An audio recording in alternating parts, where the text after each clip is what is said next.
You won't believe today's mysterious story. Imagine that the closest person to you is trying to kill you. Could that be real? The story is about David. David had sickle cell anemia for a long time. He had visited the hospital many times. By now, he always found a way to come back.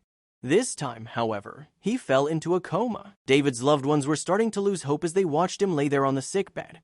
The medications he used diligently were supposed to have prevented his condition from deteriorating this terribly or this fast. Initially, David was simply placed in a ward for monitoring, and family and friends were allowed to visit whenever they wanted.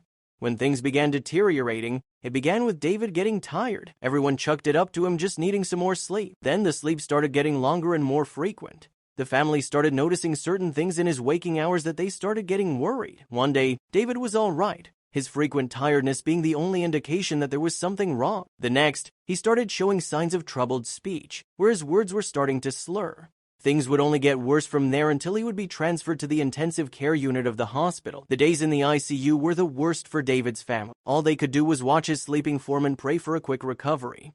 This went on for weeks. The doctors assured the family that they were doing everything to take care of David. Apparently, he was in a much stable condition now, and his body was starting to recover. The doctors discovered something during their investigation that led them to believe that his wife was involved in his coma. David's grandchildren were affected the most by his current state. They were the closest family members to David except for his wife, and they loved spending time with him. Victoria couldn't believe the news. David, her husband, was in a coma after taking medication she had bought for him. Victoria was convinced that David was poisoned, but who could have done such a thing? David was loved by everyone, and he was an angel. Victoria had to figure out what happened, and fast. Victoria realized that the pharmaceutical company that produced the medication might have been the culprit. She ran to the doctor to share her thoughts, and he was impressed with her theory. The doctors were able to start making actual progress with David's treatment, but there was one piece of bad news. Victoria was responsible for what was happening to her husband. The lab reports showed that they contained toxic chemicals that had been banned from use by the FDA for over 50 years. The medications were not only expired, but they were also highly dangerous. Victoria got a lawyer and started preparing for a court case. She suspected that David had been poisoned by the pharmaceutical company, and the lab reports confirmed it. On analyzing the medications, the doctors were able to see why David's condition had deteriorated so quickly. The operation to revive David was successful. Everyone was happy to see him alive again.